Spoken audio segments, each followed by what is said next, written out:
In 1890, in Cheyenne, Oklahoma Territory, a young woman moves through the morning with chores. The village lives off cattle and land, dirt road, store, church, post office. In the background, the railroad tries to impose rhythm. Change arrives in waves, and the new coexists with the countryside and indigenous frontiers, tracing a contested future.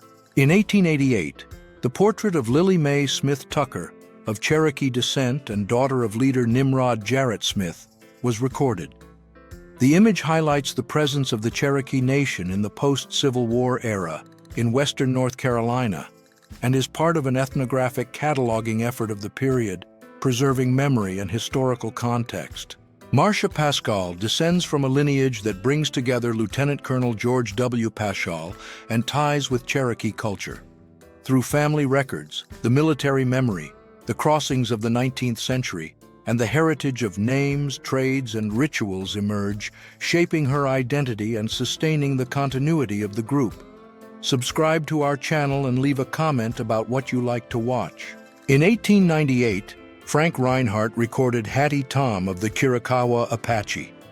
The portrait, attentive to clothing, posture, and ornaments, crosses time as a source of study. It allows the reading of identity, social roles, and rituals of a people at the end of the 19th century, connecting memory, historical context, and presence, preserving shared meanings. In 1890, the photo of a young Lakota woman reveals more than the portrait. The framing and clothing, with garments and adornments of the time, appear in contrast with the pressures of assimilation in the United States. As a historical source, it shows how identity endures, records cultural practices, and preserves family memories. In 1914, Tsawwattainuk, a young man of the Kwakwaka'wakw Nation on the northwest coast, divided his days between fishing, gathering, and rituals in the communal house. There he learned languages and genealogies that guided alliances. Even under colonial bans, he attended potlatches, where he reaffirmed kinship and authority, keeping his social order alive. A photograph records an unidentified girl standing with bowls in her hands. The image was copied in platinotype, a popular technique in the 19th century. The collection attributes authorship to Adam Clark Vroman and indicates a date around 1860, which guides the reading and historical meaning of the portrait within the collection. Around 1900, a photograph captures a young woman from a Native American people. The framing, common in the early 20th century, reveals clothing, posture, and environment. In these clues, ways of life, rituals, and signs of contact with colonizers appear, showing tensions and adaptations of that time in that setting. Inusk, daughter of a Kickapoo leader, appears in sources around 1880. Her path connects the family's authority to the preservation of rituals, language, and exchanges with other peoples. As heir to a leading lineage, she became an emblem of the group's continuity amid migrations and rearrangements. Julie Nelson, born in 1886, belonged to a native nation and lived through the assimilation period at the end of the 19th century. Even monitored by laws and boarding schools, she maintained ties with the land, the rituals, and the subsistence economy of her people, balancing tradition and survival throughout her life. Alice, born around 1900, appears without defined affiliation. Sources link her to Cayuse, Walla Walla, or Umatilla in northeastern Oregon. The uncertainty arises from flawed documents and family ties that crossed villages of the Pacific Northwest. Thus, her story remains open, supported by oral memories and scattered clues. In 1900, among the Apache, basketry was a women's craft that structured life.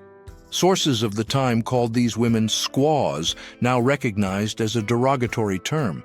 They created baskets for rituals and daily life, shaping straw, reed, sweetgrass, and cedar strips with weaving and twisting techniques passed down through generations. In 1910, the portrait of a young Arapaho woman captures a turning point in the Great Plains. The ceremonial dress, beads, and traditional hairstyle indicate lineages and positions within the group. Made by itinerant photographers, the photo records customs under government pressure and brings the observer closer to community life. Born around 1900, Minnie Lou Ottinger Bradley lived through the turn of the century in a changing country. Among railroads that cut across the map, growing cities, and movements for rights and suffrage, she saw work reorganize, the home take on new rhythms, and politics open new doors in the United States. In 1909, a photographic record portrays Nora Barada Murphy, a resident of White Cloud, Kansas. Recognized as a member of the Iowa Nation, whose territory includes Kansas and Nebraska, the image highlights clothing, ornaments, and hairstyle as markers of identity and cultural continuity preserved across generations. In 1923, Ada Lopez Richards of the Tolowa Nation appears as a window into the indigenous experience in the Pacific Northwest. Her path brings together habits, clothing, and community ties of a people who, for centuries, occupied coastal stretches of Northern California and Southern Oregon. From her presence remain records that cross generations. For her community, Anna Kask-Cash was a thread linking Cayu's past and future. Her dresses, beads, and ritual blankets carried designs that narrated territories and lineages. In 1910, Western schools and missions advanced, straining habits, symbols, and modes of transmission without entirely breaking collective memory. In 1908, the portrait of a young Sioux woman from the Plains Nations shows ceremonial clothing, sewn hides, feathers in her hair, and beads in geometric patterns. The image records material practices and modes of presentation that marked the early 20th century, connecting identity, memory, and history. In 1939, a photo records June Welch, a young Cherokee woman in ritual clothing. The frame highlights graphics, beads, and fabrics that echo practices passed down. By fixing these elements, the image becomes a document, preserves collective memory, and reveals how ways and identities continue to change, linking past and present.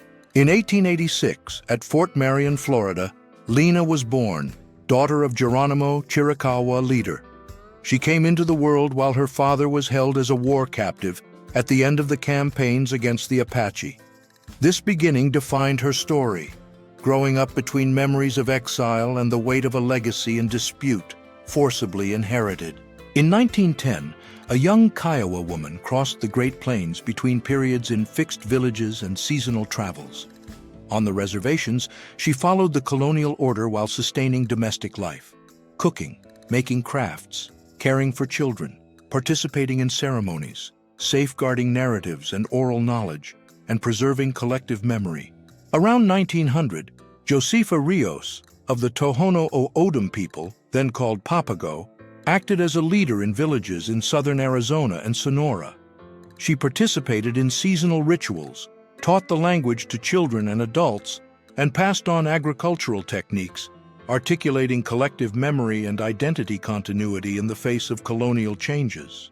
In 1892, a young Kiowa woman appears in ceremonial dress. She wears a tanned leather dress, handmade bead necklaces and sashes, fringes, and inherited geometric patterns. The clothing, prepared for seasonal rites, confirms techniques passed down by elders and marks cultural persistence in the face of pressure on Kiowa territory. Juanita Buck, a Dakota Sioux active in the 1880s, passed through reservations, missions, and federal laws. In the village, she taught the language, cared for rituals, and safeguarded accounts.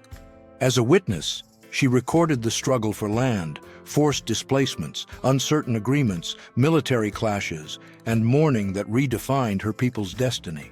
Goldie Jamison Conklin, a Seneca woman from the Allegheny Reservation, played a role in indigenous community life in the early 20th century. In 1910, a photograph records her with clothing, beads, and mantles, ritual and status elements. The portrait documents local practices, Seneca kinship networks, and cultural continuity in the territory. In 1900, a photograph records a princess of the Umatilla tribe in northeastern Oregon. Taken by Major Lee Morehouse, then an agent and photographer, it is part of a series portraying Native leaders, ceremonial clothing, and the tensions between federal assimilation policies and tribal identities at the beginning of the 20th century. The chief's daughter records Lottie Ki Ya Ted, a young Pueblo woman from New Mexico, photographed by Carl Moon in 1905. The clothing and pose serve as cultural indicators. The image is part of the early 20th century ethnographic effort to catalog indigenous peoples in the United States, tied to assimilation policies and visual archives. In 1910, a young Kalispel woman in the Northwest lived between the Pend d'Oreille and Spokane rivers, today Idaho and Washington. She balanced fishing, gathering, and seasonal work with family rituals and local exchanges. Her practices show negotiation between tribal traditions, subsistence, and assimilationist pressures from the state and settlers. Dated around 1904, the photograph presents a Dine Navajo woman in frontal pose, a slight smile, and gaze fixed on the lens. Woven wool clothing, silver and turquoise necklaces, and a neutral background suggest a studio.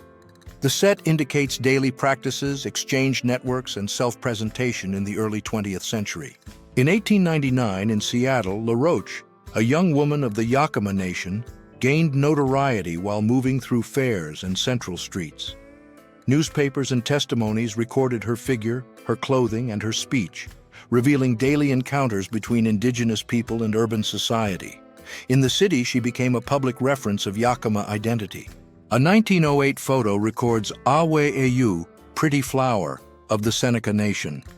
The framing highlights her dress, beads, hairstyle, and posture, signs of status and presentation choice. As a source, it allows observation of rights and self-representation in the early 20th century when federal policies and assimilation schools reshaped lives.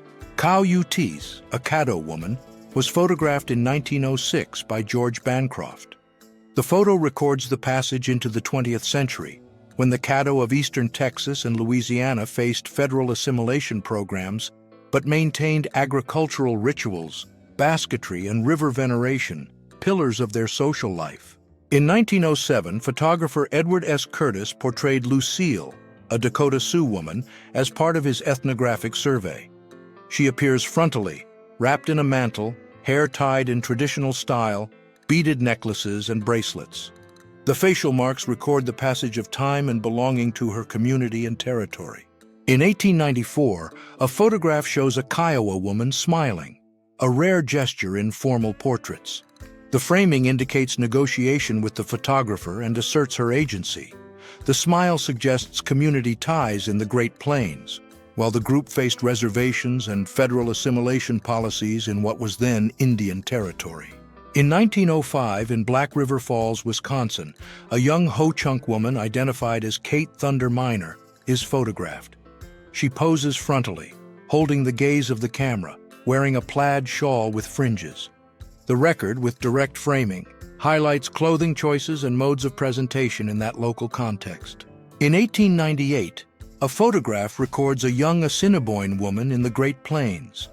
In frontal pose and traditional clothing, she is evidence of her time. The portrait, with contained composition, allows observation of ornaments and codes of identity presentation at the end of the 19th century, as well as the mediation of the photographer.